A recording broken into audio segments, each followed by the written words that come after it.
Qué gusto verles nuevamente esta mañana de domingo para que juntos tengamos un tiempo de adoración, de reflexión, de meditación y que alabemos con alegría, con gozo al Señor. Y qué bueno vernos también para tener comunión unos con otros. Así que quisiera invitarles a que nos pongamos de pie para dar gracias al Señor por este hermoso día que nos regala para estar juntos adorando su nombre. Señor, te agradecemos, Padre bueno, Dios eterno, amado Señor, un domingo más, Padre Santo, no por costumbre, sino por gratitud en el corazón. Estamos en este lugar para bendecir tu nombre, para exaltarte, para adorarte, Señor, entendiendo que la vida misma nuestra tiene que ser un acto de adoración, pero también este es un momento que nos permites para que juntos podamos exaltar tu nombre, Señor, y traer una ofrenda de olor grato a ti, Señor. Que esa ofrenda sea nuestra vida misma rendida delante de ti. Y que conmovidos, Señor, abramos la boca para adorar tu nombre, para bendecir tu nombre. Muchas gracias por todo lo provisto durante todos estos años, durante este año que recién comenzamos, estos días de este año 2026. Gracias porque la luz y el calor del sol, Señor, es una bendición para nosotros. Gracias por el aire, por el oxígeno que respiramos sin una máquina, sino con libertad. Gracias por los momentos difíciles que nos permitiste pasar y has estado tú ahí para mostrarnos cuán grande amor, cuánto nos amas. Señor, muchas gracias por las dificultades, por las pruebas, pero gracias porque has estado ahí con nosotros, has caminado con nosotros. ¿Cómo no adorarte esta mañana, Señor Jesús? ¿Cómo no exaltar tu nombre esta mañana? Si eres un Dios bueno, realmente que no podemos entender. Nuestra mente finita no tiene esa capacidad de entender, Señor, que aun cuando éramos tus enemigos, tú nos amaste primero, Señor.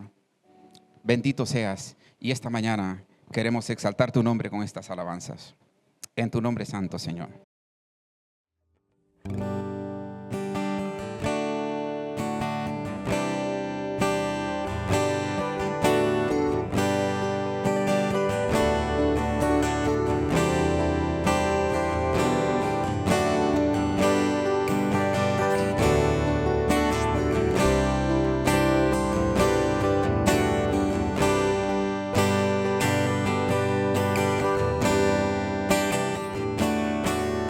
La salvación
demos gracias.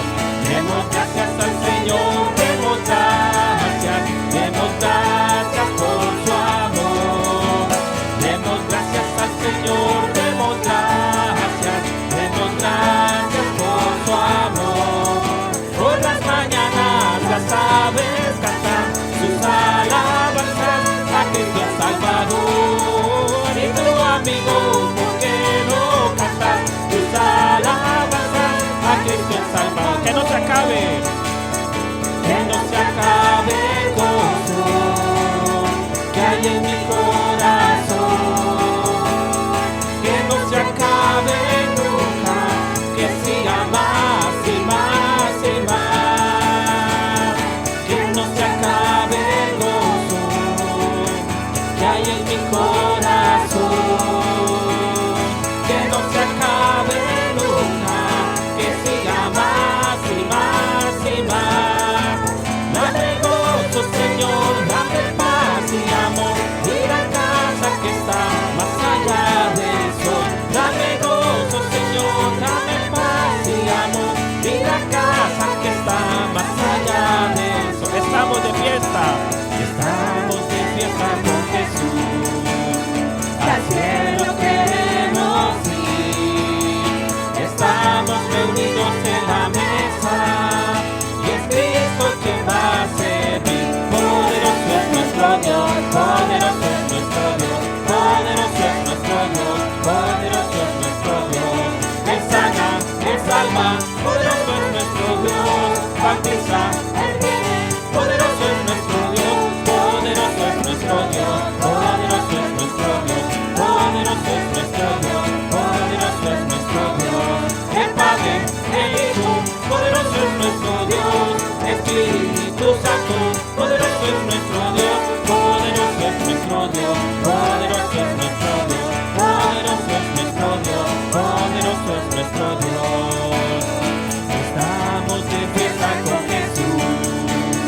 Al cielo queremos ir.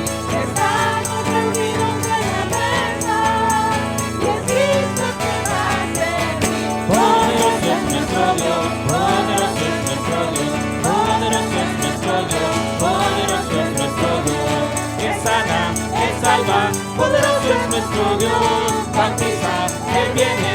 Poderoso es nuestro Dios, poderoso es nuestro Dios, poderoso es nuestro Dios, poderoso es nuestro Dios, poderoso es nuestro Dios. Y el Padre, el Hijo, poderoso es nuestro Dios, Espíritu Santo, poderoso es nuestro Dios, poderoso es nuestro Dios, poderoso es nuestro Dios, poderoso es nuestro Dios, poderoso es nuestro Dios, poderoso es nuestro Dios, poderoso es nuestro Dios, poderoso es nuestro Dios, poderoso es nuestro Dios. Aleluya, sí, Señor. Poderoso es nuestro Dios. Poderoso es nuestro Dios. Señor, cuán maravillosas son tus obras, cuán insondables tus caminos. Muchos de los judíos en la era de Jesús entendían y conocían, porque los profetas marcaban el camino y las señales que habrían de anunciar esta primera venida del Mesías, del Salvador. Y qué interesante que aunque muchísimos, casi todos, conocían las Escrituras casi de memoria, las reflexionaban todos los días y en sus casas, y los días de reposo igual, en las reuniones grupales de las sinagogas. Y aunque muchos entendieron que ese día había llegado, y cuando comenzaron a ver inclusive las señales de este Mesías poderoso que ratificaba el anuncio de los profetas, muchos decidieron dar la espalda. Señor, no queremos solo tener el concepto de que eres poderoso, como acabamos de cantar. Padre, queremos que esa revelación descienda al corazón y que seamos tremendamente impactados y que no nos quede otra opción más que como cuando te le apareciste al apóstol Pablo, aquel hombre tan versado, tan lleno de conocimiento de las Escrituras también, pero dando la espalda, dando coces, dando patadas al aguijón, persiguiendo a quien él creía que defendía. Señor, no nos garantiza nada el hecho de estar en este lugar todos los domingos, estar dándole honra y gloria al poderoso de Israel y al poderoso que hoy está en medio nuestro. Señor, ayúdanos a que nuestro corazón sea totalmente iluminado y que caigamos de rodillas como el apóstol Pablo y que podamos decir con humildad en el corazón: Señor, ¿qué quieres que yo haga? Señor, ¿qué quieres que yo haga? Esta mañana podemos decir con el corazón esta expresión tan genuina y sublime que tocó el corazón de Dios: Señor, ¿qué quieres que yo haga?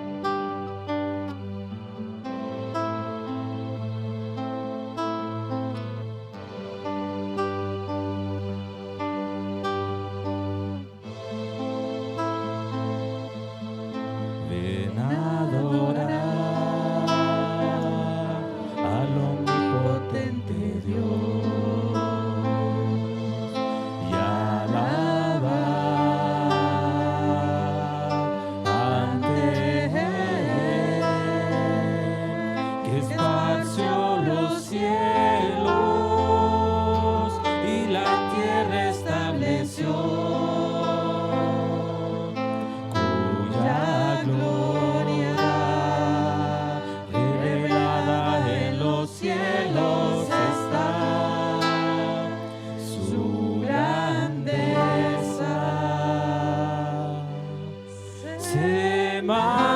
Manifiesta en toda la creación. Él es mi Dios y no hay otro como Él. Él es mi Dios y no hay otro como Él. Ven a adorar al omnipotente Dios y alabar ante Él, que esparció los cielos y la tierra estableció.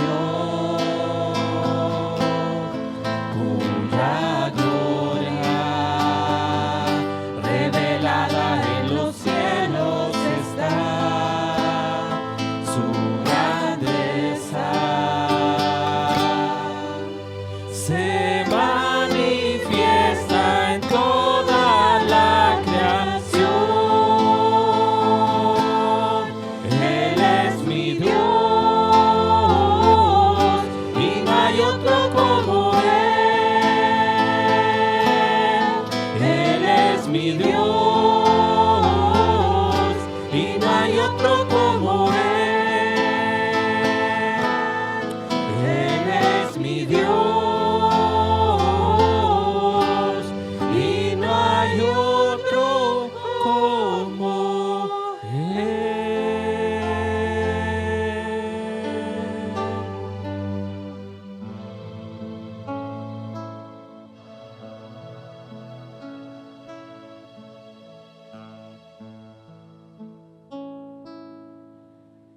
Para ti, imperio y majestad, eres tú, perfecto en santidad. Tuyos son la gloria y el poder. Eres Dios, perfecto, te amo, te adoramos, santo, te alabamos, te adoramos, santo eres, oh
Muchas veces pensamos en la santidad de Dios, la gloria de Dios, de manera bastante superficial, de un modo abstracto, que no logramos, digamos, tener esa conciencia para entrar en su presencia, para anhelar estar en su presencia y para purificarnos todos los días, para santificarnos. Yo creo que lo mismo le pasaba al pueblo de Israel cuando llegan al Sinaí y se llega el momento donde Dios se va a manifestar al pueblo. Creo que ellos pensaban que así como hablaban con Moisés, de esa manera tan superficial era tener una relación con Dios. Y cuando Dios invita a Moisés y le dice que la manifestación de su gloria va a ser tan grande que muchos podrán morir, y establece límites alrededor del Sinaí para que ninguno perezca. Cuando tenemos el conocimiento verdadero del Dios al cual servimos, nos rendimos totalmente. Queremos honrarle en todos los aspectos de nuestra vida.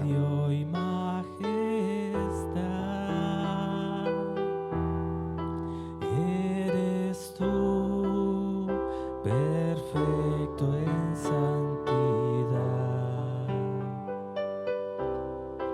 Tuyo son la gloria y el poder.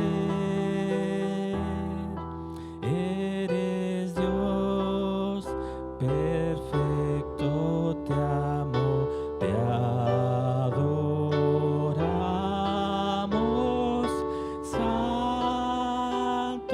te alabamos, te adoramos.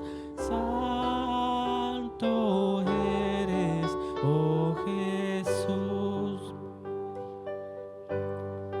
Para ti, imperio y majestad. Eres tú, perfecto en santidad. Tuyos son la gloria y el poder. Eres Dios, perfecto, te amo, te adoramos. Santo, te alabamos, te adoramos. Santo eres, oh Jesús. Eres santo, sí, Señor. En aquel escenario del Sinaí había fuerza, había coacción para no acercarse a semejante majestad, a semejante gloria, a semejante despliegue de gloria en el Sinaí.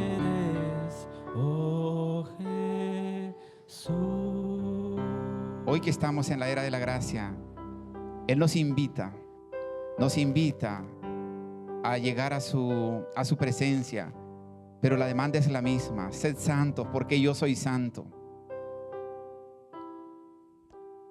Y la gracia nos capacita para entrar a ese lugar. Solo necesitamos la disposición del corazón, una decisión ahora mismo, y Cristo actúa en nuestro corazón y entramos directamente a su presencia, a disfrutar de la majestad, de la santidad de Dios, de la gloria de Dios, y a caminar con Él.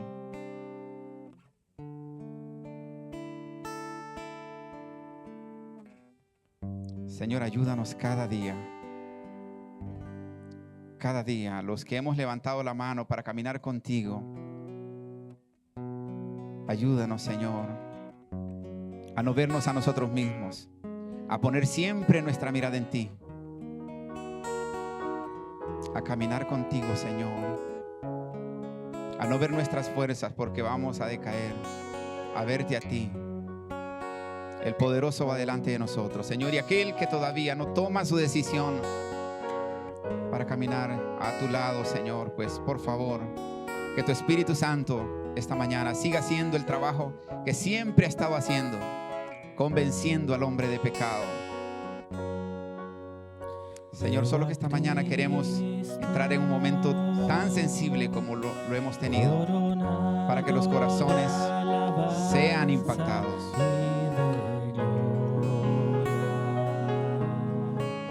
Bendito seas esta mañana, Jesús.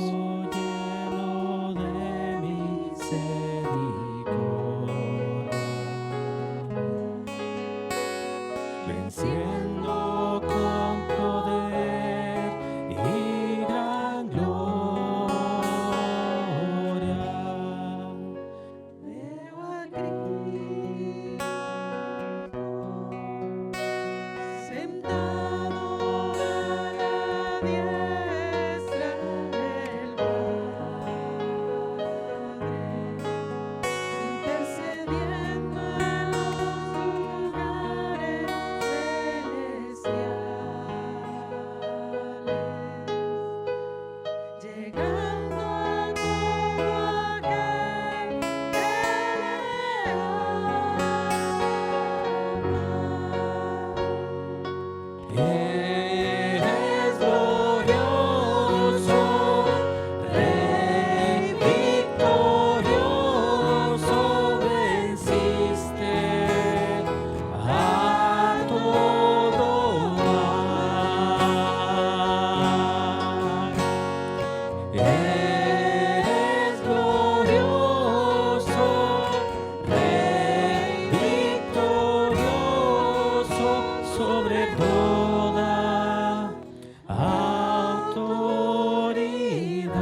siempre, Señor.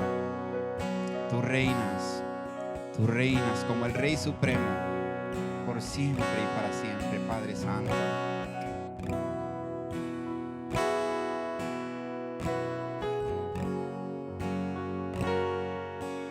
Señor, que tu Espíritu Santo haga que el conocimiento que tenemos de ti descienda a nuestro corazón.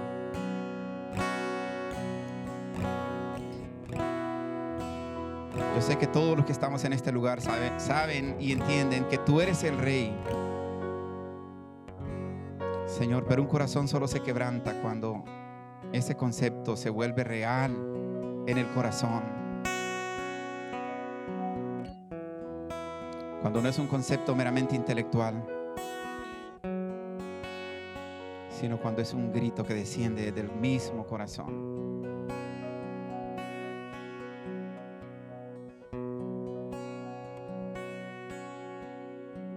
Qué hermoso, Señor, es tener estos espacios para poder exponer todo nuestro ser a la obra redentora del Espíritu Santo.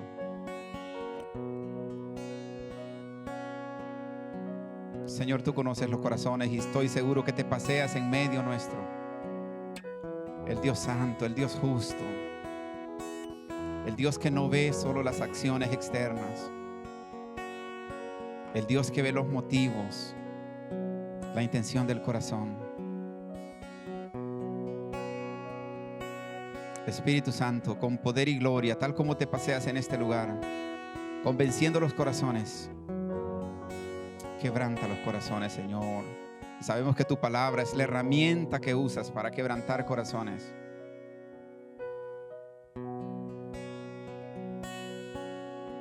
Habla tú, Señor, esta mañana a través de tu siervo. Señor, que mis labios solo sean instrumento para lo que tú quieres decir a cada corazón, conforme a la necesidad que trae cada corazón.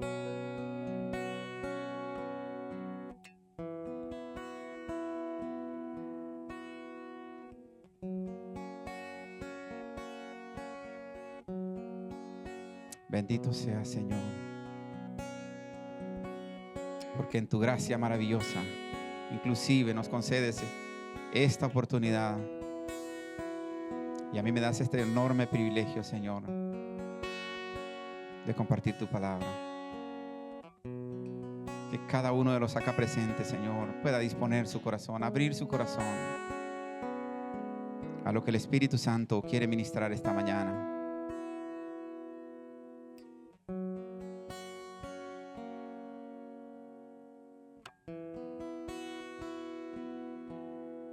Que la buena semilla, Señor, encuentre buena tierra hoy. Que la preciosa semilla de tu palabra encuentre tierra fértil, trabajada, abonada,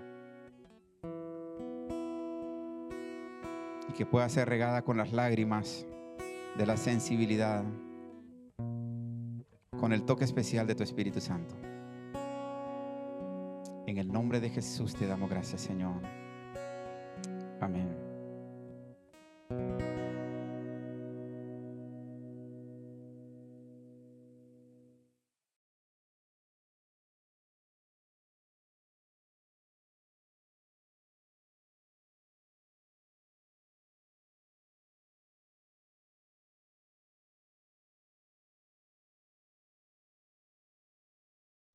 De nuevo, sean todos muy bienvenidos. Y entonces vamos a seguir reflexionando en la palabra del Señor. En este tiempo el Señor nos ha concedido la oportunidad y el privilegio de tener a un niño, y quiero comenzar con esto, que lo estamos disfrutando nosotros, y creo que él a nosotros también. El domingo que íbamos de acá, yo quise revisar algo en el carro, y comencé a hacer algunas cosas y puse algunas herramientas que iba a utilizar en la paila del carro.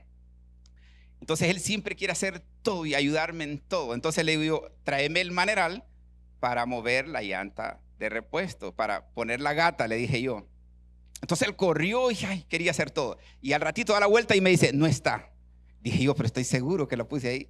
Entonces le digo, no hay problema, ya lo voy a ir a poner. Y inmediatamente me dice él, es que yo no sé qué es un maneral. Ah, es cierto. Entonces ya te voy a explicar y te voy a enseñar. Y cuando traemos el maneral, comienzo yo a usar la gata y me dice, eso es una gata. De seguro, él se imaginaba literalmente que era una gata, un animal. Y en su confusión. Pero fíjense que eso yo me reí un montón. Pero como recién había ido de predicar acá, estaba todavía meditando en la prédica anterior. Si se acuerdan, la prédica anterior es cómo respondemos o cómo debemos responder a Jesús y a su obra redentora. Y ese momento tan ameno con el niño Gael me sirvió para meditar y cerré mis ojos después porque tenemos un roble cercano y pensé, digo yo creo que es necesario reflexionar y meditar en quién es Jesús antes de saber cómo vamos a responder a él. Y yo sé que el conocimiento lo tenemos. Fue el que vino a Jerusalén, que nació de María, que fue crucificado y que resucitó. Todo eso yo sé que lo entendemos. Yo he tratado de hacer un esfuerzo porque esto es un tema bastante teológico y bastante doctrinal, pero yo no quiero enredarme en aspectos tan llenos de conocimiento de lo que es la doctrina de Jesús, sino traer reflexiones que nos ministren hoy el corazón. Y para ello quisiera que fuéramos a la Biblia, a leer Marcos capítulo 4, versículo 41. Y dice la palabra, y decía el uno al otro, ¿quién es este que aún el viento y el mar le obedecen? Lo repito, y se decían el uno al otro, ¿quién es este que aún el viento y el mar le obedecen? El contexto creo que ustedes lo conocen o lo han escuchado. Jesús entró en una barca con sus discípulos y pues vinieron unas tormentas y la barca estaba a punto de darse vuelta. Jesús descansaba, estaba tranquilo y los discípulos atormentados porque pensaban que iban a morir. Y los discípulos no formularon esta pregunta en un momento cómodo de reflexión. Y yo sí quiero reflexionar con ustedes y ojalá que el Espíritu Santo les ministre tanto como lo ha hecho conmigo, porque yo anoté un montón de cosas que por lo menos a mi vida me ministraron muchísimo. Estos discípulos no estaban sentados alrededor de una mesa y ahí yo tengo una imagen para que nos traslademos a ese momento. Ese es un momento de vida o muerte. Es un momento que aparentemente no hay salida. Y es un momento donde quizás los discípulos pensaron que se tenían que despedir. Esta pregunta nació en medio del caos, cuando el viento golpeaba la barca y el agua entraba sin pedir permiso y el miedo se apoderaba del corazón de ellos. Era un momento terrible y quiero que tengamos tan claro el escenario para entender que no estaban como yo estaba este domingo que les dije que me fui a meditar. ¿Quién era Jesús realmente? Para poder hacer una reflexión y una meditación que no sonara tan teológica y que no estuviese tan llena de información, porque la idea no es venir a llenarlos de conocimiento, sino llevarnos profundas reflexiones que nos lleven a movimientos en nuestras vidas, a establecer cambios en nuestra vida. Era un momento de caos, de angustia, de desesperación. Y estos discípulos habían caminado con Jesús ya a ratos, ya tenían un buen tiempo. Lo habían escuchado enseñar, inclusive lo habían visto sanar, ya habían visto manifestaciones de la gloria de Dios a través de Jesús. Pero esa noche, en medio de la tormenta, y entienda esto, una reflexión muy espiritual que nos ministre el corazón. En medio de la tormenta, algo cambió el rumbo de todos los discípulos de Jesús. Cuando Jesús habló con el viento y el mar, la creación obedeció. Los discípulos no dijeron, ¿qué poder el de este hombre?, sino algo más profundo. ¿Quién es este Jesús? ¿quién es este? Y cuando el ser humano se enfrenta a algo que le sobrepasa, la pregunta quizás ya no es tan funcional, sino un poco existencial. ¿Quién es este? Los discípulos sabían que era Jesús, que era el que andaba con él todos los días, que era el hijo de María y José. O sea, pero el asombro sobrepasó el alivio que provocó, porque ya todo estaba tranquilo. Ya las aguas se habían calmado, pero sus corazones estaban impactados. Y esa misma pregunta sigue vigente y viva hoy. No importa cuántos años una persona lleve asistiendo a la iglesia, ni cuántos mensajes haya escuchado. En algún punto de la vida, y normalmente es en tiempos de angustia, de tribulación, generalmente en este tipo de situaciones, cuando creemos que nadie más nos puede ayudar y cuando creemos que hasta el cielo mismo se ha cerrado para nosotros, cuando miramos la mano de Dios y que todo se calma, cuando un corazón ha sido de verdad impactado, podemos preguntarnos, ¿quién es realmente Jesús para mí? Y quizás eso nos va a llevar a muchas reflexiones, porque los seres humanos, aunque después de la caída se perdieron tantas facultades, pero tenemos muchas capacidades para meditar y reflexionar en la vida que estamos llevando y si honra o no honra a Cristo. Vivimos en una época donde Jesús o la persona de Jesús es reducida con facilidad y se vuelve solo un concepto meramente. Para algunos es un buen maestro. ¿Se acuerdan del joven rico? Un hombre versado en la palabra. De hecho, era principal de una de las sinagogas. O sea, ese hombre dirigía una región lleno de conocimiento. Era una de las personas más capaces de aquella época. Y sabía que tenía un problema, y ese problema era nada más y nada menos que no era salvo. No se sentía salvo. Sentía que su comunión con Dios era inexistente. No existía comunión con Dios. Y estaba dispuesto a tener una plática amena y de altura con un gran maestro de Jerusalén, pero no con Dios. Y el problema para él, digo problema porque él no quería encontrarse con Dios, sí con un buen maestro, sí quería discutir, sí quería disertar con un buen maestro, quizás para aliviar su conciencia o para ver qué podía encontrar en la filosofía judía. Pero el problema para él es que se encontró con Jesús, el Hijo de Dios, Dios mismo hecho hombre, el Dios revelado a los hombres. Y para otros es un ejemplo moral. Y para otros más,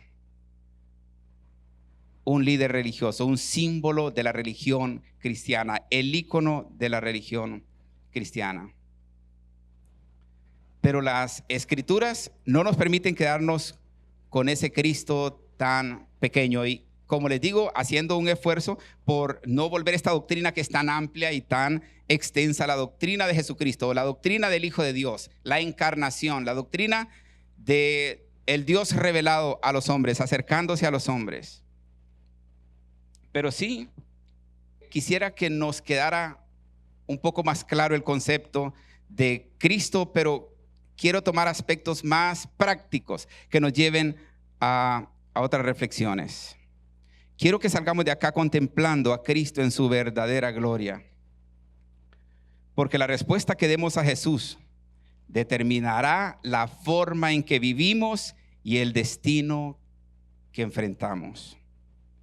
Si queremos responder correctamente a Cristo, primero debemos verlo correctamente. Y por eso les ponía el ejemplo del niño. Él tenía todo el deseo de ayudarme y de verdad que quería correr a hacer lo que yo necesitara, pero él no sabía que era un maneral. Y cuando le enseño el maneral, no sabía cuál era la gata, aunque sabía que era lo que estaba haciendo y que era lo que yo quería hacer. Pues muchas veces nosotros podemos tener muchos conceptos o claro el concepto de la doctrina de Cristo, pero nos ha faltado meditar profundamente para que esas verdades sean tan iluminadas, tan alumbradas por el Espíritu Santo, que explote todo nuestro ser en buen sentido de la palabra y que esa explosión nos haga derramarnos, postrarnos en adoración a Él, y que desde ese momento nuestra vida misma sea un estado de adoración, un acto de adoración, y que no solo estemos llenos de conceptos superficiales de esto. El Evangelio de Juan, capítulo 1, versículo 1 al 3, comienza la descripción. Dice el apóstol Juan: en el principio era el verbo, la palabra, hágase tal cosa, hágase esto. Y el verbo era con Dios, y el verbo era Dios. Este era en el principio con Dios. Todas las cosas por Él fueron hechas, y sin Él nada de lo que ha sido hecho fue hecho. Lo repito. En el principio era el verbo. Jesús en una ocasión dijo: yo soy el principio y el fin. Yo soy el alfa, que es la primera letra del alfabeto griego, y la omega, que es la última letra del alfabeto griego. Él dijo: yo soy el principio y el fin, para dejarnos claro. Y después el idioma que predominaba en el mundo entero cita las dos letras, la del inicio y la del final del alfabeto griego. Yo soy el principio y el fin, soy el alfa y la omega, para que les quedara claro a todos los que iban a escuchar este mensaje en aquel contexto y en aquel momento. En el principio era el verbo, y el verbo era con Dios, y el verbo era Dios. Este era en el principio con todos. Todas las cosas por Él fueron hechas, y sin Él nada de lo que ha sido hecho fue hecho. Jesús es más que un maestro. Tengo una frase que para mí es contundente. Jesús es más que un maestro. Es el Hijo eterno de Dios. Jesús es más que un maestro. Es el Hijo eterno de Dios. Y quisiera ir ahora al principio de la humanidad. Bueno, al principio de la creación, al principio de todo. Génesis capítulo 1, versículo 1 y 2. En el principio, ¿quién era el principio y el fin? ¿Quién es el alfa y omega? ¿Y qué dijo Juan? En el principio era el verbo. Y aquí en Génesis dice: en el principio creó Dios los cielos y la tierra. Pero es que quiero jugar con los textos, porque dice el versículo 3 de Juan: todas las cosas por Él, hablando de Cristo, de Jesús, todas las cosas por Él fueron hechas, todo es todo. Todas las cosas por Él fueron hechas, y sin Él nada de lo que ha sido hecho fue hecho. O sea, que estaba en todo. Pero en Génesis, ya volviendo a Génesis, dice que en el principio creó Dios los cielos y la tierra. Cristo estaba ahí. Él era el principio. Él era la manifestación de la gloria de Dios en todas las cosas que se estaban creando en la creación. En el principio creó Dios los cielos y la tierra. Y la tierra estaba desordenada y vacía, y las tinieblas estaban sobre la faz del abismo. Si ustedes se fijan, yo le he puesto puntos suspensivos ahí, no de gusto. Es porque ahí hay tanta riqueza y tantas reflexiones que hoy pueden ministrar nuestro corazón, que hoy pueden tocar nuestro corazón. No me voy a meter en por qué la tierra estaba desordenada y vacía, aunque hay conceptos inclusive que en teología se manejan por qué la tierra estaba desordenada y vacía. El caso es que la descripción es justamente esa: la tierra estaba desordenada y vacía, y las tinieblas que representan el mal, estaban sobre la faz del abismo. Y contextualizándolo, porque no quiero, como les dije, solo centrarme en desglosar y desarrollar una doctrina. Ahora me salgo de la doctrina y quisiera traerlo a nuestro contexto ya con estas reflexiones. ¿Se acuerdan? La barca era un momento de caos, Parecía que era el último día de los discípulos. Y es que sinceramente estaban en aguas profundas. La turbulencia estaba terrible. Estaban a punto de morir. Caos. Génesis nos describe un caos también. La tierra desordenada y vacía. Y yo creo que para muchas personas, inclusive para muchos de nosotros, este concepto, trasladándolo a nuestro entorno familiar y a nuestra vida. Muchos venimos de este desorden, de este caos, de esta situación que pareciera como la perdición, pues. El desorden para muchos quizás represente la falta de estructura en un hogar, ya sea con un padre alcohólico o que use cualquier tipo de drogas. Un hogar marcado por el abandono. En este hogar, los hijos, la familia, sufren muchísimo. Los niños crecen con muchísima inseguridad y crecen bajo un gran ambiente de inestabilidad emocional. Quizás muchos han salido de este caos. Quizás muchos estén viviendo este caos. Pero el caos no necesariamente tiene que ser provocado por este tipo de situaciones que les acabo de mencionar. A veces una mala decisión en el matrimonio podría llevar a una familia a un caos, a una persona a un caos. Y podría comenzar a acumular traumas en su vida. Una enfermedad terrible, una enfermedad terminal puede llegar a una familia y comenzar a generar traumas en esa vida. Un accidente donde ya no esté un miembro de la familia podría generar traumas en la familia, o un asesinato en la familia podría generar traumas severos que marcan de ahí para allá la vida de esa familia. Y cuando alguien logra conectar con el Señor, comprender el amor de Dios y toma su decisión por Cristo y caminar por Cristo, ve atrás y no quisiera que los suyos continúen en el caos, en ese caos causado por las razones que recién les estoy mencionando. Dice que la tierra estaba desordenada y vacía. Ese vacío, trasladándolo y contextualizándolo a nosotros, puede ser la carencia afectiva, la paternidad irresponsable que deja una terrible huella. Un divorcio, una separación, por cualquiera que sean las razones, deja devastación, deja caos, deja desorden. Hay hijos dañados, hay hijos heridos. Y yo sé que hay muchos padres orando, clamando y suplicando por sus hijos. Pero yo les tengo buenas noticias, de verdad. En esta reflexión yo encontré algo que por lo menos a mí me trajo tanta administración y tanto alivio. Al igual que la tierra al principio, una vida marcada por el trauma se siente como en un abismo oscuro, como las tinieblas que cubrían en aquel tiempo la tierra, donde nada tiene sentido y parece que nada encuentra su lugar. Y aquí es donde viene la buena noticia. Yo no leí todo el capítulo 2 intencionalmente, porque la siguiente parte que viene como ministra, el texto no termina ahí. Tenemos la siguiente parte del versículo 2 y dice: y el Espíritu de Dios se movía sobre la faz de las aguas. Esto a mí me trajo tanta felicidad y me trajo tanta administración y me trajo tanta palabra. ¿Por qué?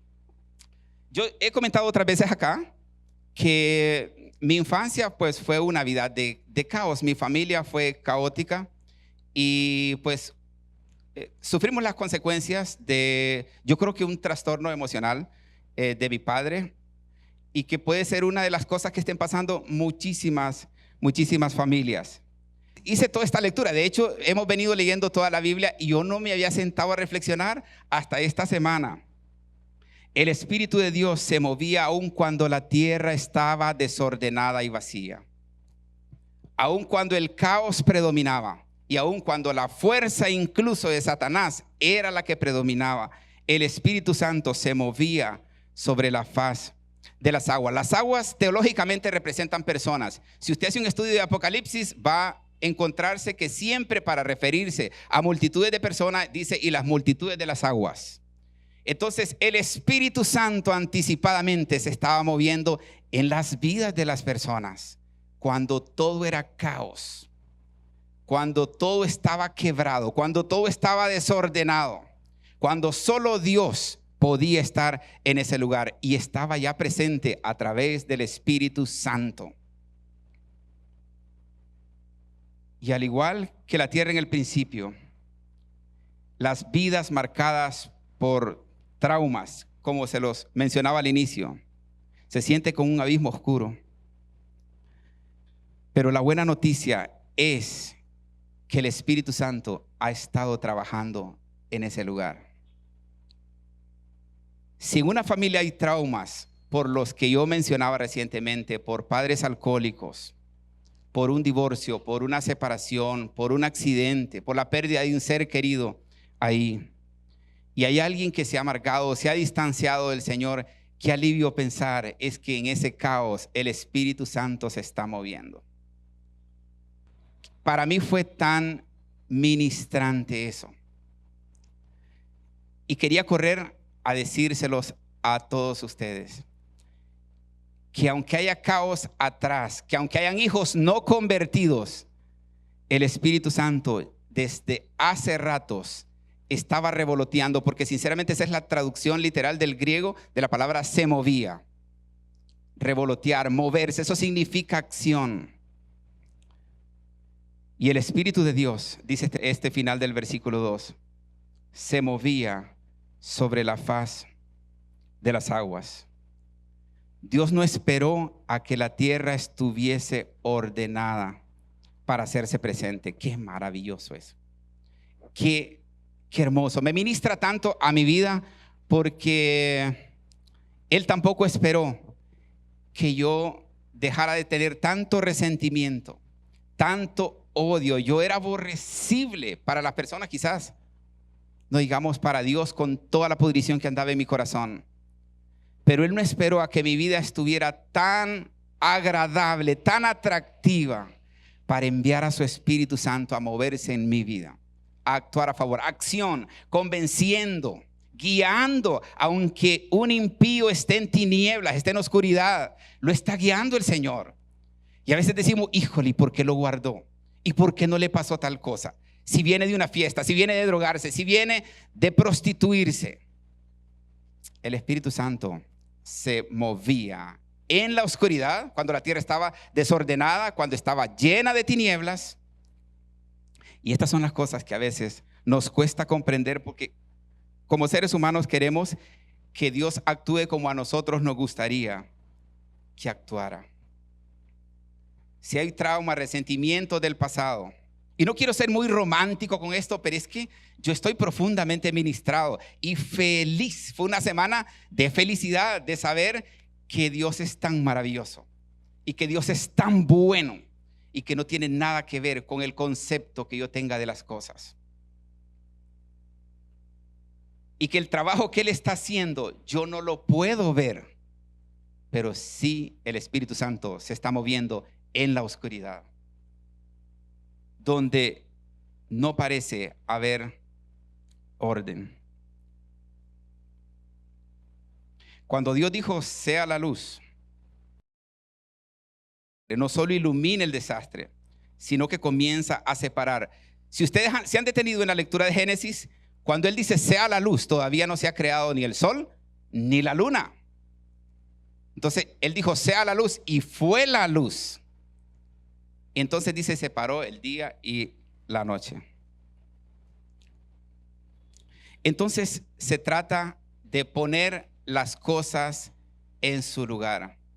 Cuando la luz de Cristo comienza a iluminar, a penetrar las vidas, comenzamos a ver lo que ya no puede ser. Esto es pecado, esto es pecado, esto es pecado. Y ese es un proceso. Uno va identificando pecados y se va sintiendo mal por sus pecados. Y cuando alguien realmente está siendo iluminado y alumbrado y llamado al orden por el trabajo que el Espíritu Santo está haciendo, estas personas, seres humanos, comienzan a retroceder. Pero hay quienes no, también, porque también hay que decirlo. Hay quienes aún cuando Dios comienza a señalar sus pecados y Dios les da la sabiduría y Dios alumbra su vida y les marca sus pecados y los entienden, pero como de ahí viene una decisión, Pero lo maravilloso es que a mí me ministra tanto es que el Espíritu Santo no va a dejar de estarse moviendo en la oscuridad. No sé si esto les ministra a ustedes también, pero esto da tanta esperanza. Nos deja tanta esperanza para aquellos que tanto amamos y que quisiéramos verles cambiados, transformados. Pero la buena noticia es que sus oraciones no son en vano para comenzar, pero que antes de que usted comenzara a orar, el Espíritu Santo ya estaba ahí, moviéndose en la oscuridad. Y esto sí que a mí me parece maravilloso. No perdamos la esperanza. Y si hay un problema, recuerden el caos. Quise poner la imagen para que la tuvieran en la barca. Parecía todo perdido para los discípulos. Todo perdido para los discípulos. Pero Jesús estaba ahí.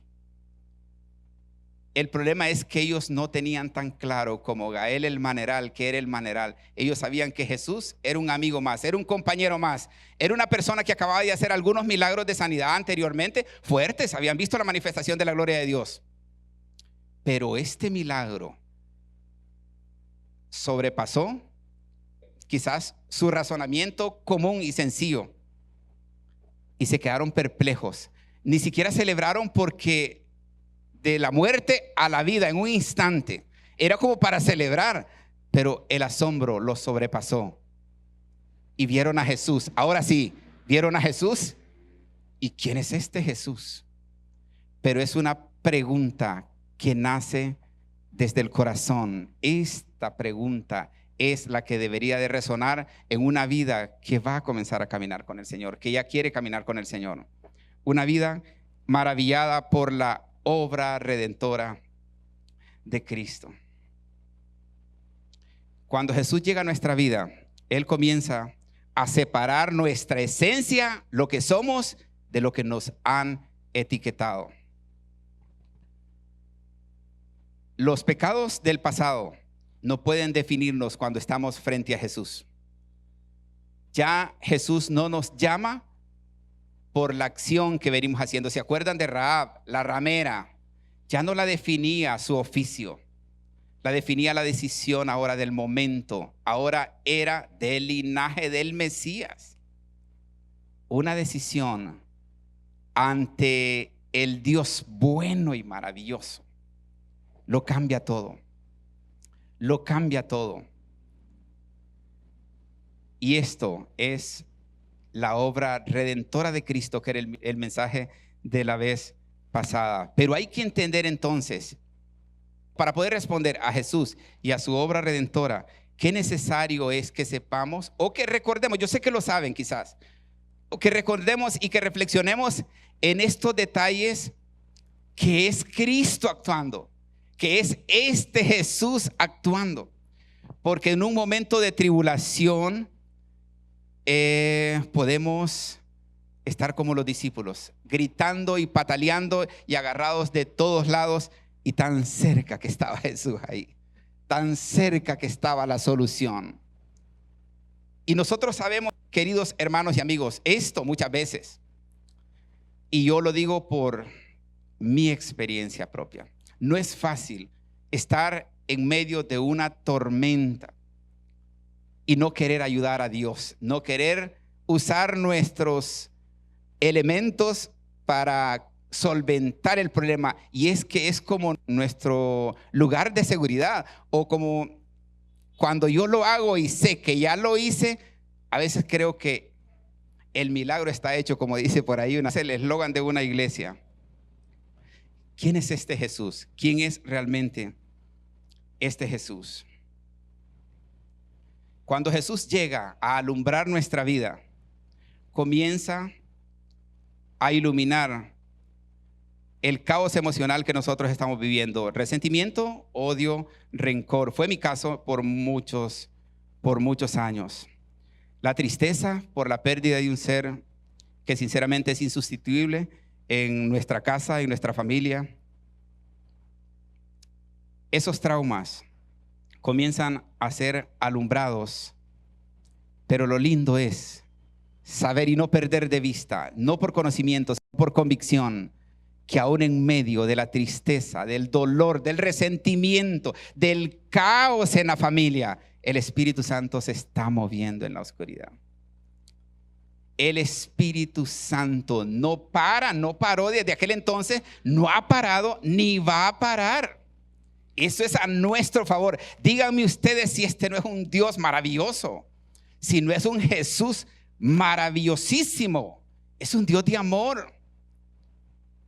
Y muchas veces perdemos de vista detalles como esto. Jesús ordena nuestros afectos para que nuestra vida sea habitable y fructífera. El perdón no es olvidar, es poner el pasado en su lugar, donde ya no hunda la barca. La barca es nuestra vida, donde ya no se hunda la barca. Y para eso tenemos que ir a Jesús y decir: Señor, me ahogo. Como los discípulos comenzaron a gritar y lo fueron a sacudir: Señor, nos estamos ahogando. Y Jesús se levantó y con poder y gloria dijo: calla y enmudece. 2 palabras: calla y enmudece. Y todo quedó tranquilo. ¿Cree que no puede decir eso en su vida? O sea, ¿cree que no puede decir eso en la esperanza que le falta para que su esposo, sus hijos, su padre vengan al Señor? Pero todo es un propósito maravilloso de Dios. Y no es que quiera justificar a los que están pecando afuera, pero el Espíritu Santo se sigue moviendo en la oscuridad. Y esa frase quiero que yo ahora la voy a llevar siempre y no la voy a callar, porque es que me ha traído tanta felicidad esta semana y tanta dicha, porque yo creo que a todos nos pasa que cuando comienza el año queremos como hacer todo lo que nos faltó hacer en el año y en el resto de nuestra vida. Tener una casa, mejorar el carrito, cambiarle esto, hacer tantas cosas en nuestra vida. Y cuando llega enero y va pasando la primera semana de enero, a veces nos estamos apretando y comienzan a llegar facturas, cuentas por pagar y aquella situación, y viene el caos y la barca comienza a tambalear y comienza todo a moverse y queremos ya hacer algunas llamadas y a ver quién nos resuelve, y Jesús en la barca, en la popa de la barca, cerquita de nosotros. Amados, ¿quién es realmente este Jesús? Esa fue la pregunta de los discípulos, pero yo creo que nosotros podríamos preguntarnos: ¿quién es Jesús en mi vida? ¿Quién es Jesús en mi vida? ¿Un concepto nada más? ¿O es mi Dios? Es el Señor. Jesús no comienza en Belén, y eso es lo que nos deja claro el apóstol Juan, sino en la eternidad, en el principio. Y él dice que él es el principio y el fin. Entonces, ¿cuándo fue el principio? Eternidad. Es eterno. Él es el principio y el fin. En el principio era el verbo, la palabra manifestada en la creación. Antes de que existiera el tiempo, Jesús ya era. Antes de que hubiera creación incluso, Jesús ya estaba. Y antes de que hubiera historia humana, Jesús existía eternamente. Si usted está caminando con Jesús, ya qué dicha, qué felicidad. Saber que no hay otro como Él, el omnisciente, el omnipotente, que está a nuestro favor, está de nuestro lado y sigue afanado y sigue esmerado detrás de aquellos que todavía no entran en una comunión con Él. Y el Espíritu Santo teológicamente se conoce como la autoridad ejecutiva de la deidad. Así que Dios dio su sangre, dio su vida en la cruz del Calvario para pagar el precio de nuestra salvación. Aunque para nosotros es gratis, a Él le costó la vida. Mientras Él hizo eso y nos espera y quiere caminar con nosotros, quiere ser el dueño y señor de nuestra vida, el Espíritu Santo sigue moviéndose en la oscuridad. Qué buena noticia, ¿va? A mí sí me alienta, me hace feliz. Esto significa que Jesús no es un accidente histórico ni una figura improvisada. No aparece como respuesta tardía al pecado humano. Él es eterno, previo a todo, fundamento de todo también. Jesús comparte plenamente la naturaleza divina. Y Juan, el apóstol Juan, es tan intencional al decirnos: en el principio era el verbo, y el verbo era Dios. Estaba actuando con la palabra. Si recuerdan la creación, si no, lo leen tranquilos en sus casas, que Dios ordenaba tal cosa, ordenaba tal cosa, ordenaba tal cosa. En el principio era el verbo, y antes de eso también ya existía. Pero Juan quiere dejarnos con contundencia este mensaje: ese verbo era Dios. Así que la misma esencia del Padre es la esencia del Hijo. Los atributos del Padre son los atributos del Hijo. Y este Jesús está hoy en medio nuestro. ¿Qué les parece? ¿No les ministra también eso? Saber que está aquí en medio nuestro, sonriente, alegre, queriéndonos recibir. Obviamente está molesto con el pecador, eso sí, pero está aquí para salvar. Hoy es día de salvación, dijo este Jesús en la casa de Zaqueo. Y si Jesús está aquí frente a ustedes paseándose, está diciendo: hoy es día de salvación. Y cualquiera que sea tu problema, tu carga, tu situación, ya tengo al Espíritu Santo moviéndose en esa situación, en ese problema. Y Padre, Hijo y Espíritu Santo a nuestro favor. Así que la frase que parece un poco trillada para los que no entienden la Biblia, que sacan frases de textos para volverlos pretextos, es que si Dios está conmigo, ¿quién contra mí? Es tan real y es tan bíblica, pero tristemente no es aplicada para todos los que la dicen. Si Dios está conmigo, ¿quién contra mí? Pero es una verdad tan contundente. Y el Dios eterno se hizo verdaderamente hombre. El reino de los cielos se ha acercado. El Dios que en el monte Sinaí estableció límites para que no se acercaran en la era de la gracia, se hizo uno nuestro para sentir nuestro dolor. Esto también me ministraba terriblemente. Para sentir nuestra tristeza, porque a veces nosotros decimos: ay, por eso usted está triste, ya supiera mis problemas. Pero Dios no es así. O sea, se hizo hombre para abrazarnos. Imagínese usted a solas, llorando por alguna angustia, por alguna situación difícil. Y Dios entendiéndola, porque por eso se hizo hombre. El reino de los cielos se ha acercado. Era decir: estoy aquí ya con ustedes. Qué Dios de amor. El Dios que estableció límites en el Antiguo Testamento para que la gente, la humanidad entera, entendiera que su gloria no es un juego, que su poder y su santidad es una exigencia radical, pero que luego se acerca al ser humano porque solo va en depravación y va en aumento el pecado. Así que ese Dios maravilloso se acerca para sentirnos, para abrazarnos,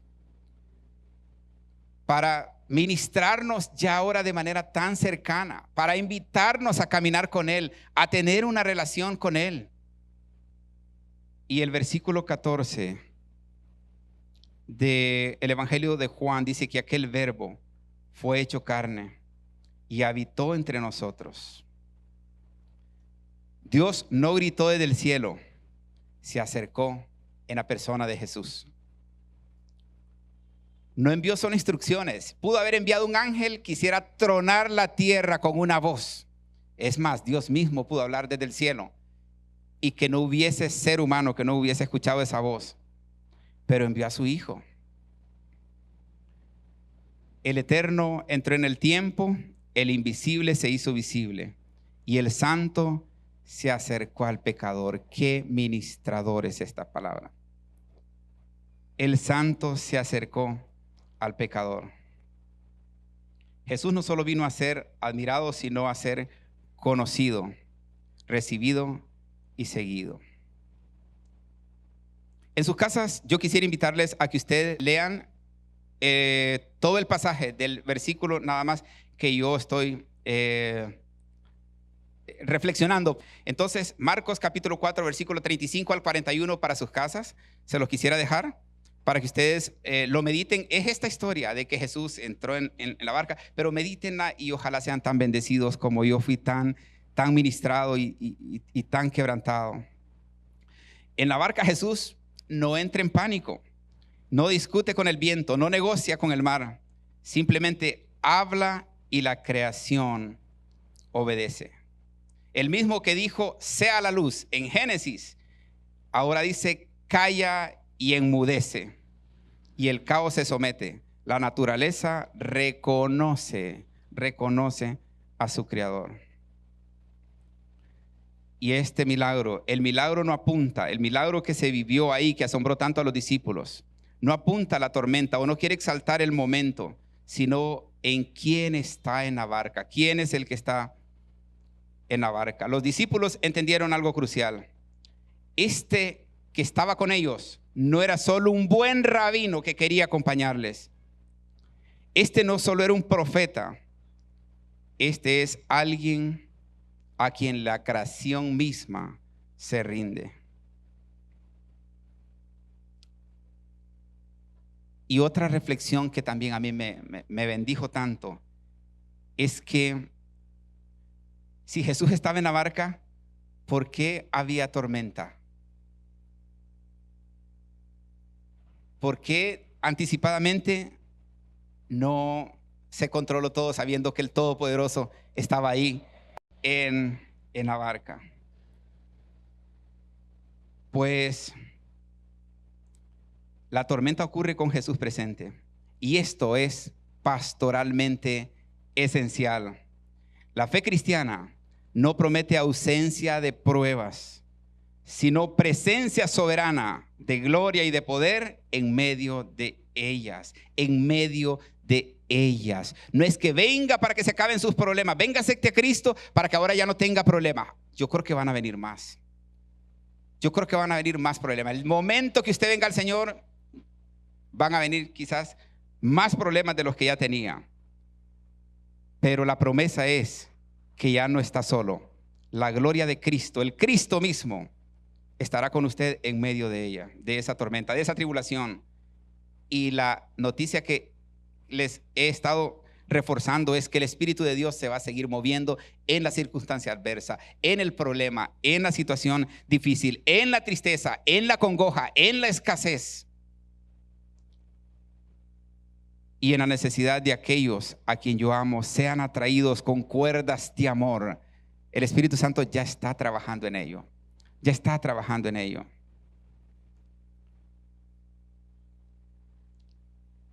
Así que el apóstol Pablo, y este versículo solo lo voy a dejar para que ustedes lo anoten, Colosenses capítulo 1, versículo 15, dice que Él es la imagen del Dios invisible y el primogénito de toda la creación.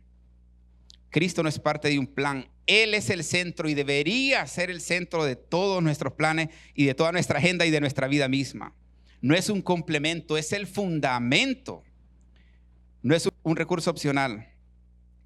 Él es suficiente. Y si quieren anotar el versículo 20, siempre de Colosenses, para que ustedes lo reflexionen en su casa. Quisiera recapitular un poquito.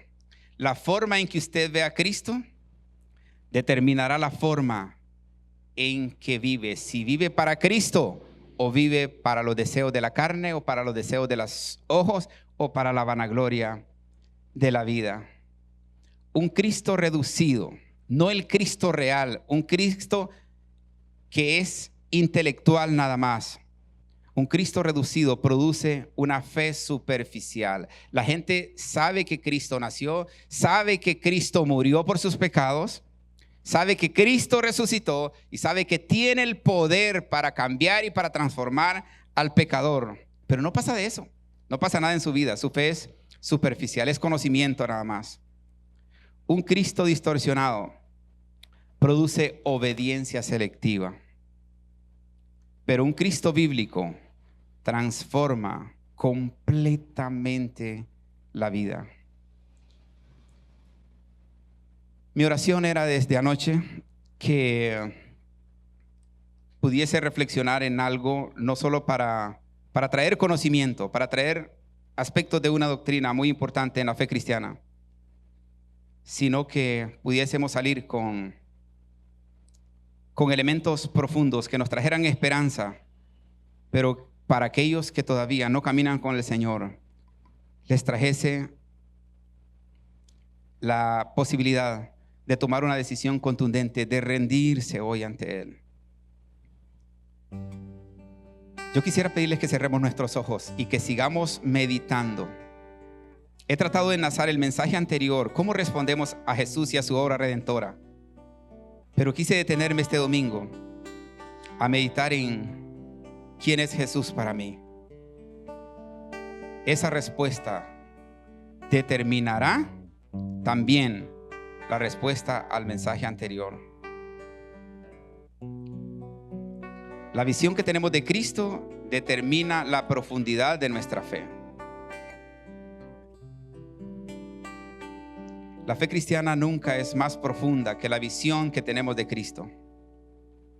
No crecemos espiritualmente solo por saber más, sino por ver con mayor claridad quién es Jesús. Cuando Cristo es reducido a nuestra mente, nuestra fe se vuelve frágil, inestable y fácilmente sacudida por las circunstancias. Pero cuando Cristo es visto en su verdadera gloria, la fe se fortalece, se afirma y aprende a descansar incluso en medio de la tormenta. Muchísimas personas creen en un Jesús limitado, un Cristo que ayuda, pero que no gobierna, que consuela, pero que no confronta, que salva, pero que no transforma. Esa visión incompleta produce una fe superficial, una fe que se sostiene mientras todo va bien, pero que se debilita cuando llega el dolor, la pérdida o la incertidumbre. La Escritura nos muestra que ver correctamente a Cristo es el fundamento de una fe sólida. Cuando entendemos que Él es el eterno, soberano y glorioso, nuestra confianza deja de descansar en nosotros mismos y se apoya en quien nunca cambia. Una fe profunda no nace de la ausencia de problemas, sino de una visión alta y reverente de quién es Jesucristo. Por eso la pregunta decisiva no es cuánto cree usted, sino en quién está creyendo realmente. Porque la profundidad de su fe siempre será el reflejo directo de la grandeza de Cristo que usted contempla.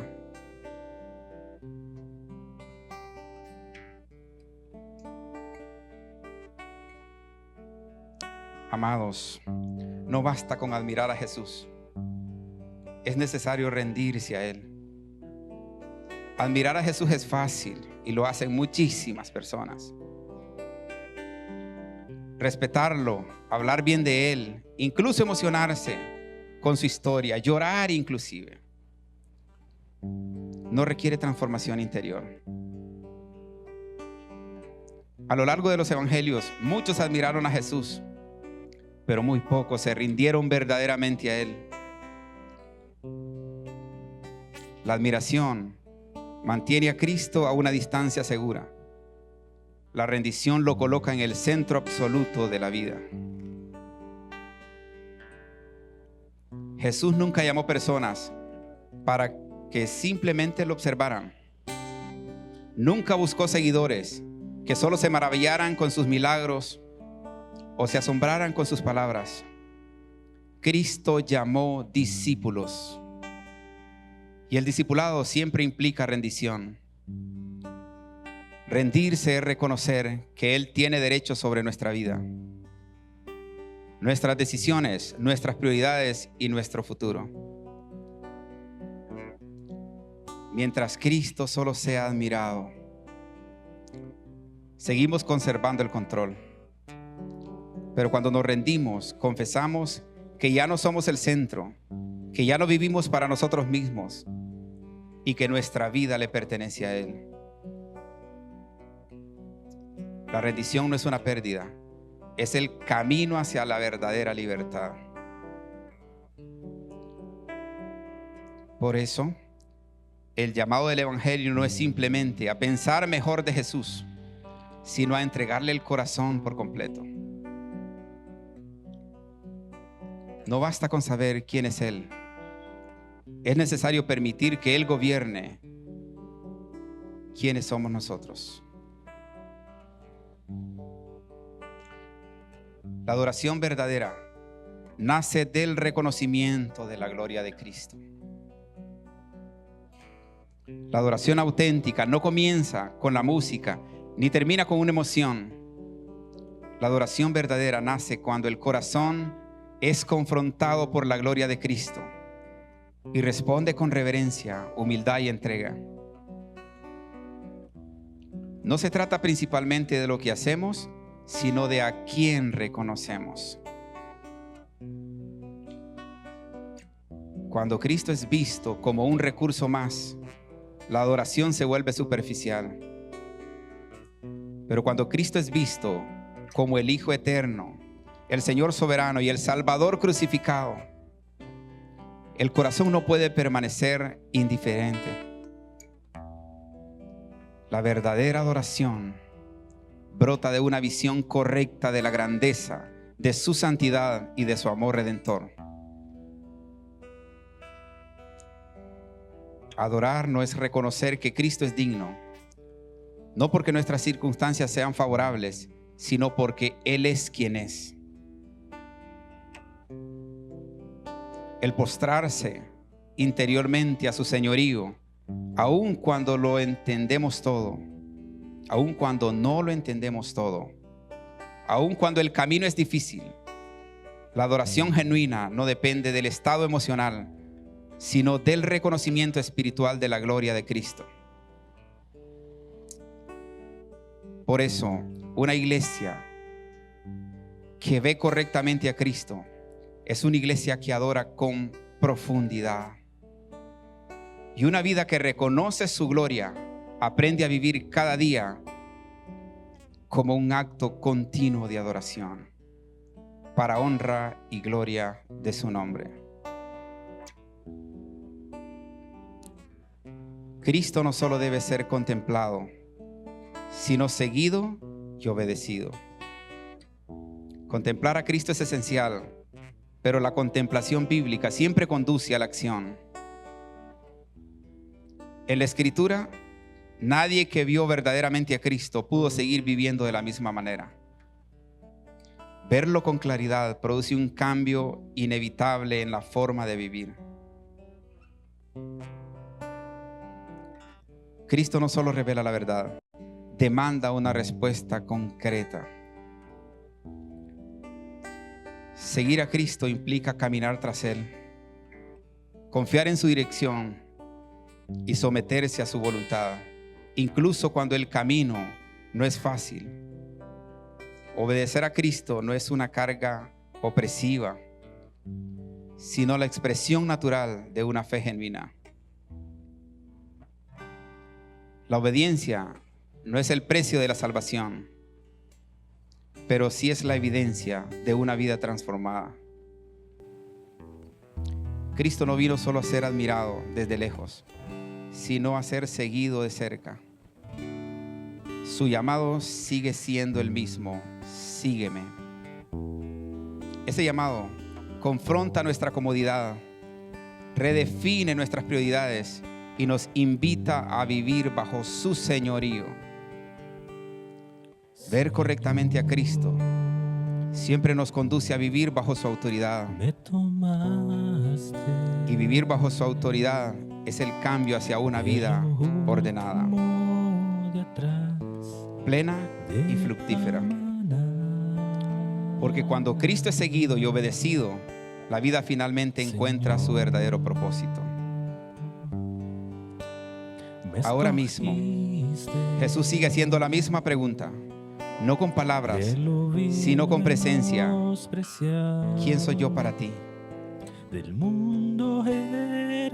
¿Quién soy yo para ti? Imagínense a Jesús frente a usted este momento. preguntándole con un corazón quizás dolido si usted no está caminando con Él, pero extendiéndole su mano, diciéndole: ¿quién soy yo para ti? En la cruz viste por mí y me tomaste, me limpiaste para ti.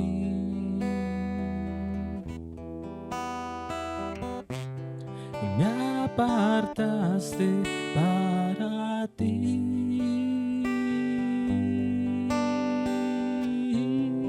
Me apartaste para ti, Señor.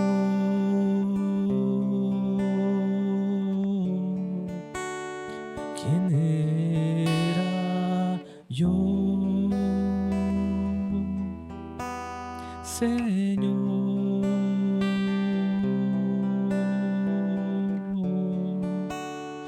¿Quién era yo? Muchas de las personas que escucharon a Jesús cuando pasaba por sus aldeas, por sus ciudades, tuvieron una sola oportunidad de verlo, una sola oportunidad de escucharlo.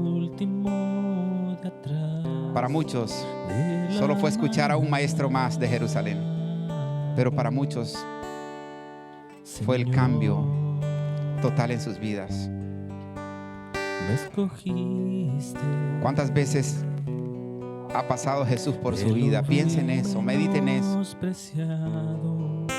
¿Cuántas veces se ha cruzado Jesús en su vida? ¿Cuántas veces ha tocado la puerta de su corazón, de su vida misma?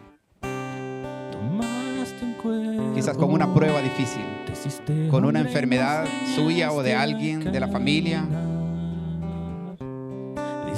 ¿Cuántos métodos ha usado Jesús para atraerlo con cuerdas de amor, a vivir con Él, a caminar con Él, a tener una relación para ministrar su vida? Me limpiaste para ti. Y la pregunta sigue siendo vigente: ¿quién soy yo para ti? ¿Quién soy yo para usted? Me apartaste para ¿Quién es Jesús para usted? ti. No se vaya con la duda. El Espíritu Santo puede traer luz a su vida hoy, porque se ha estado moviendo en todos estos años de su existencia, en sus problemas, en su pecado, en su vida, en su caos, en su dolor, en su tristeza, en las consecuencias de sus decisiones. ¿Le va a dar la espalda una vez más a Cristo hoy? ¿Pasará de largo?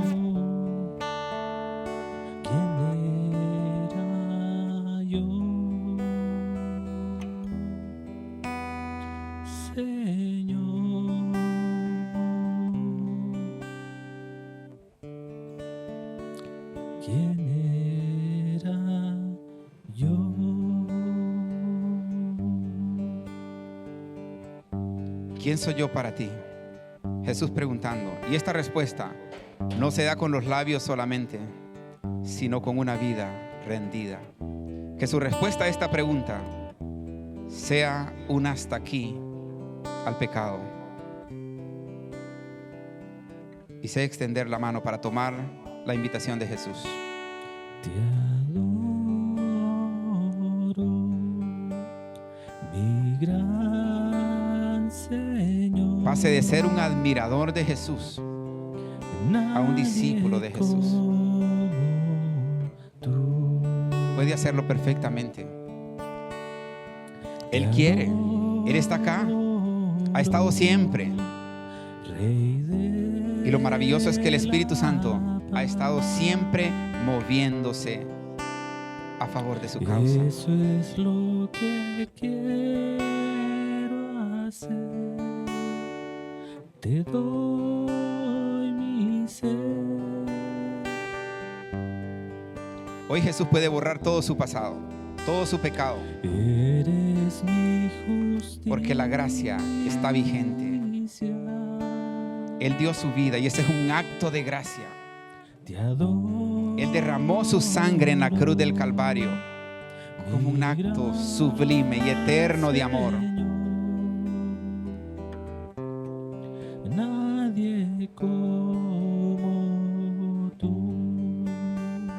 Para los que ya hemos dicho sí al Señor y estamos caminando con el Señor,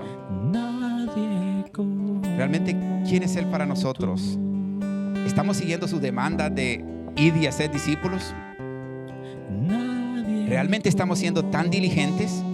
¿O nos quedamos también en la etapa de contemplar su gloria y admirarle nada más?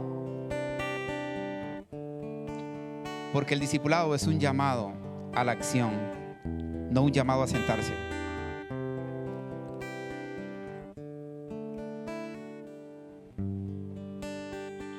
¿Cómo respondemos hoy a Jesús y a su obra redentora? Ya que hemos recordado y meditado y reflexionado en realmente quién es Jesús,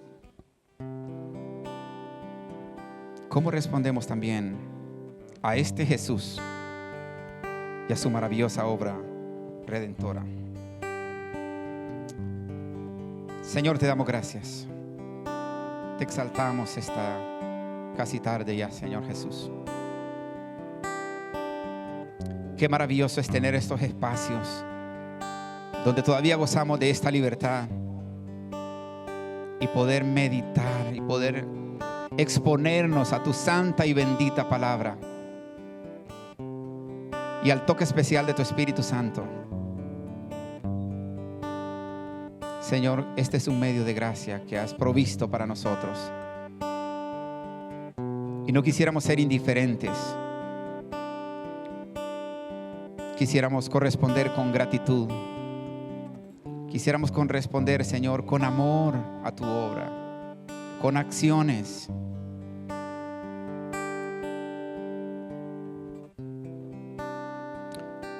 No queremos ser solamente oidores, o mejor dicho, tú no quieres que seamos solamente oidores, sino hacedores de tu palabra, Señor. Ayúdanos a responder correctamente a la persona de Cristo, a ti, Señor, que nos has amado tanto, a ti, Señor, que estuviste tan interesado en mí cuando todavía era un enemigo aborrecible para ti, a ti, Señor, que sigues interesado en nuestros seres amados. Pero qué maravilloso es encontrar este oasis en tu palabra y saber que tu Espíritu Santo sigue obrando y está trabajando en el caos, en la oscuridad, donde todavía no hay luz. Esos pueden ser nuestro cónyuge, nuestros hijos, nuestros padres, amigos cercanos, compañeros de trabajo, aquellas personas, Señor, que están en nuestro entorno. Pero también nos vas a demandar a nosotros. ¿Qué estamos haciendo nosotros para alcanzarles? En el nombre de Jesús te damos gracias, Señor. Amén.